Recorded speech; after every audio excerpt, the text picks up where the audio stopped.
Good day, spiritual beings from Celestial Medium. Have you ever looked up at the moon and wondered, what is it really?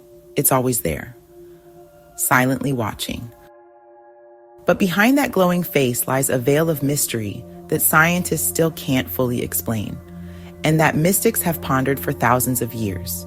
From unexplained lunar anomalies and hollow moon theories to ancient mythologies and spiritual teachings. The moon might be more than just a lifeless rock orbiting Earth. In this video, we're diving deep into the myths and mysteries of the moon, from the spiritual to the scientific, from the factual to the forbidden.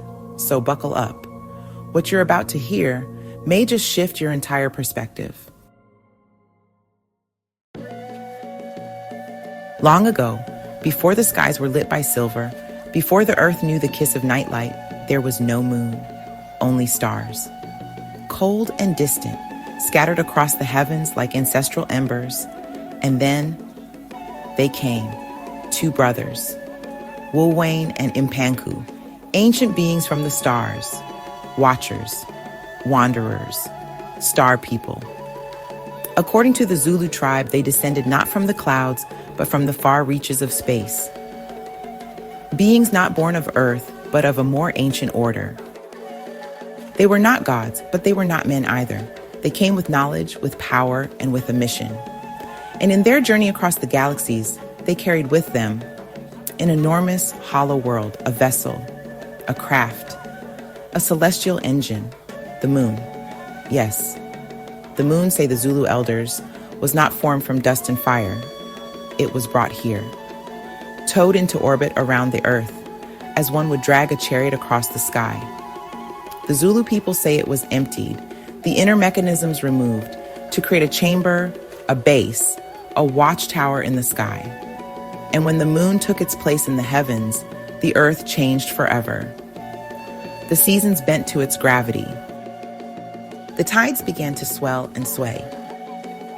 The menstrual cycles of women aligned with its rhythm, and under its glow, the creatures of night stirred as though awakened by a new master.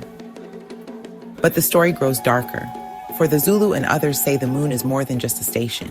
It is an eye, a device to watch, to influence, to control. Hovering above us, inhibiting our ability to love and evolve. And ever since its arrival, the world has been under its spell, entranced by its phases, enchanted by its glow, but poisoned by fear and hate. According to the Zulu myth, the moon and its reptilian inhabitants tug on the oceans, the earth, and on the human soul. In Zulu tradition, this tale is no bedtime story. It is sacred memory, a warning, and a riddle, reminding us that not all that lights the sky is made of light.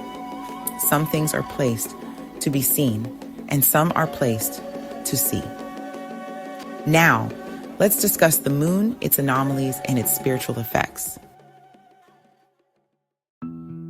Science tells us that billions of years ago, a Mars-sized object named Theia collided with the early Earth. The debris from this massive collision eventually formed the moon. But right from the beginning, things get weird. You see, our moon is exceptionally large compared to Earth, a ratio we don't see with any other planetary moons in the solar system. It's also nearly perfectly positioned to occasionally block out the sun entirely during a solar eclipse, something that's helped ancient and modern humans study the cosmos, but also something that feels almost too perfect. And here's the kicker. The moon helps stabilize Earth's axial tilt, which directly affects our climate and seasons. Without it, Earth would wobble like a spinning top. Life as we know it might not even exist. So yes, the moon is crucial, but how much do we really know about it? Let's talk anomalies, strange things that defy easy explanation. During the Apollo missions, NASA installed seismometers on the moon's surface. When the lunar module impacted the moon, it rang like a bell for nearly an hour. Now, scientists say this might suggest a dry, rigid crust, but others, including NASA scientist Dr. Gordon McDonnell, have suggested the moon might be hollow or contain large cavernous regions. Hollow moons aren't supposed to exist, but the moon has repeatedly shown unexpected seismic behavior. Some researchers claim that the moon may have a metallic inner shell, based on the way seismic waves travel through its crust. Then, there's the issue of processed metals found on the moon, including brass, mica, and even elements like uranium-236 and neptunium-237. These radioactive substances are not typically found in nature and are certainly strange on a natural satellite. Coincidentally, titanium levels on the moon are extraordinarily high, far more than on Earth. Why would a lifeless rock contain so much of a space-age metal? These strongly corrosion-resistant materials act as reinforcement for the structure of the moon. In fact, there are thousands of moon craters on the moon. However, the craters are all the same depth, no matter the width of what impacted it, as if there is titanium metal shell inside of the moon. Even stranger are the geometric formations visible in lunar photography. Some researchers point to hexagonal craters, grid-like arrangements, and unusual tower-like structures. Could this be evidence of intelligent design? Which brings us to the spaceship moon theory. Proposed by Soviet scientists Vasin and Shcherbakov in the 1970s, it suggests that the moon is actually a massive ancient spacecraft, possibly an observation station, or even a hollowed-out titanium, reinforced planetoid, altered by unknown intelligences, and covered with cosmic debris to appear natural. As you heard, Zulu shamans in Africa, like Credo Mutwa, passed down stories that the moon was brought here and is a machine used to control weather and consciousness.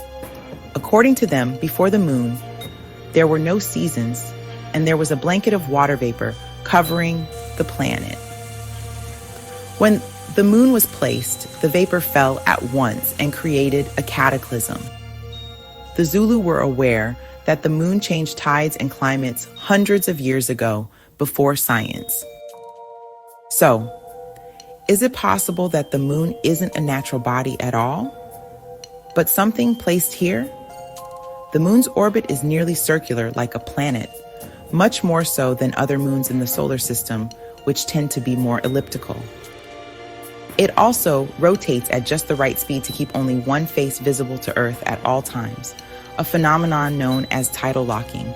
And yet from Earth, the moon appears the exact same size as the sun, allowing for perfect total solar eclipses. Many scientists admit this is an astronomical coincidence. But what if it's not a coincidence at all? Radiometric dating of lunar rocks suggests some are over 5.3 billion years old, older than Earth itself. How can the moon be older than the planet it supposedly formed from? Is it foreign to our solar system? Taken together, these anomalies paint a picture that challenges everything we think we know. Are we looking at a natural satellite or a constructed object placed here by an ancient intelligence? The moon's mysteries don't end with science. In fact, they may just begin there. Across cultures and centuries, the moon has been revered not just as a celestial object, but as a living symbol, a force of nature deeply intertwined with spirit, psyche, and fate. In Greek mythology, the moon was personified as Selene, then later Artemis the huntress and guardian of the wild. In Roman tradition, she was Luna, from which we get the word lunatic, a nod to the moon's ability to stir the human mind. In Hinduism, the moon is Chandra, the emotional, mind-centered force of Soma, the sacred nectar of the gods. In Egyptian lore, the moon is connected to Khonsu, the god associated with the moon, time, and healing. And in many indigenous traditions, the moon is the grandmother, wise, ancient, cyclic, tied to the rhythms of earth, fertility, and the feminine mysteries. The moon has always been seen as the embodiment of the subconscious, the ruler of tides, cycles, and secrets. In astrology, the moon is one of the most important planetary bodies, second only to the sun. But unlike the sun, which represents conscious identity, the moon governs your inner world, including emotions, habits, instincts, childhood conditioning, and your deepest sense of security. Your moon sign, which is the zodiac sign the moon was in at the time of your birth, reveals how you feel, not how you act. It points to your emotional language, your private self, and even your soul's memory. The moon also governs the feminine, the mother, and intuition. In your birth chart, it shows your relationship with emotional needs, with the past, and with your sense of belonging. And just like the moon goes through phases, so do we. In astrological timing, the moon's 28-day cycle. From new moon to full moon and back, it creates powerful energetic windows. New moons are for planting intentions. Waxing moons build momentum. Full moons are for culmination, clarity, and release. Waning moons are for reflection and surrender. Astrologers have tracked lunar cycles for thousands of years to time rituals, ceremonies, and major life decisions. And it works, not through superstition, but through resonance with natural rhythms. There's a reason why farmers, midwives, and mystics all follow the moon. Many esoteric teachings say the moon influences the astral realm, the dream world, and the subconscious. Some Gnostic traditions go further, suggesting the moon is a sort of soul trap, a filtering station for reincarnation, where souls are recycled back into Earth's matrix of illusion. Rudolf Steiner, the mystic philosopher, believed the moon split away from the Earth long ago to allow us the experience of individuality. He said the moon holds ancient karmic memory and is tied to our spiritual evolution. Esoteric traditions from Hermeticism to Rosicrucianism and Gnosticism often portray the moon as a symbol of illusion. It doesn't shine with its own light, but reflects the sun, just as the ego reflects, but does not originate divine consciousness. In this light, the moon becomes a mirror of the human condition, reactive, cyclical, shaped by memory and mood. Perhaps the moon is like the false self, the ego, reflecting but not radiating, a symbol for the world of appearances. Some Gnostic and mystic Buddhist teachings even suggest the moon plays a role in the reincarnation cycle, a kind of astral checkpoint or soul gate where the spirit reviews past karma before returning to Earth. Others say the moon governs the astral plane, the realm of dreams, visions, and energetic imprints, which is why many people report vivid dreams, psychic downloads, or emotional intensity around full moons. Whether it's science, astrology, or symbolism, the moon always brings us back to one idea: cycles. Just like the moon waxes and wanes, so do we. Just like the moon reflects, so do we. And just like the moon reveals hidden light in the night, perhaps we too are meant to illuminate darkness within ourselves. The moon teaches us not to fear change, but to flow with it. Not to resist emotions, but to honor them. Not to seek permanence, but to recognize that all things move in sacred rhythm. Let's explore some deeper spiritual interpretations. We've all heard the stories. People go a little wild during a full moon. Emergency room visits go up. Sleep is disrupted. Emotions run high. That's not just folklore. Studies show the moon does affect human biology, particularly through its gravitational pull on water. And our bodies are over 60% water. Many spiritual traditions say the moon governs the psychic and intuitive realms. It's a time when the veil between worlds is thinner, when visions, dreams, and emotional truths surface. But some researchers and channelers like David Icke and Barbara Marciniak claim the moon might be used as a frequency modulator, a satellite that broadcasts a signal to Earth, keeping humanity locked in a narrow range of perception. A kind of illusion generator creating time loops, repetitive karma, and emotional turbulence. This is similar to the stories of the Zulu tribes. Could the moon be part of an artificial matrix, not unlike the digital one in the film The Matrix, keeping souls trapped in cycles of rebirth? Others suggest the moon is a gateway or a dimensional portal that allows entry and exit into Earth's spiritual ecosystem. Shamans, psychics, and energy workers often report lunar alignments enhancing astral projection, lucid dreaming, and higher guidance.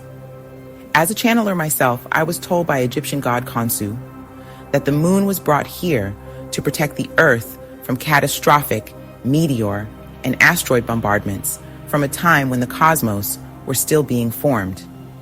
It is, in fact, an unnatural planetoid that was meant to bring protection, stability, and a resting place for otherworldly visitors traversing the stars. According to Khonsu, the moon is neither good or bad, it just is. And while there are some inhibiting properties, the benefits outweigh them. The light of the sun that the moon reflects is beneficial to humanity. Perhaps it's time we stopped taking it for granted and started looking at it with new eyes, both scientific and spiritual. So, what is the moon? A natural satellite born of cosmic violence? An artificial structure? Intelligently designed? A spiritual mirror? Reflecting our subconscious and shaping our emotions? Maybe it's all of the above. The truth is, we don't fully know. And that's what makes the moon such a profound and sacred mystery. So the next time you gaze up at the moon, ask yourself, what am I really looking at? An ancient rock, a cosmic ship, or a mirror for my own consciousness? Thanks for watching. If this video sparked something in you, leave a comment, share your thoughts, and let's unravel this mystery together. Don't forget to like and subscribe for more deep dives into ancient wisdom, modern mysteries, and the unseen forces shaping our world. Until next time, stay curious, stay conscious, and keep looking up.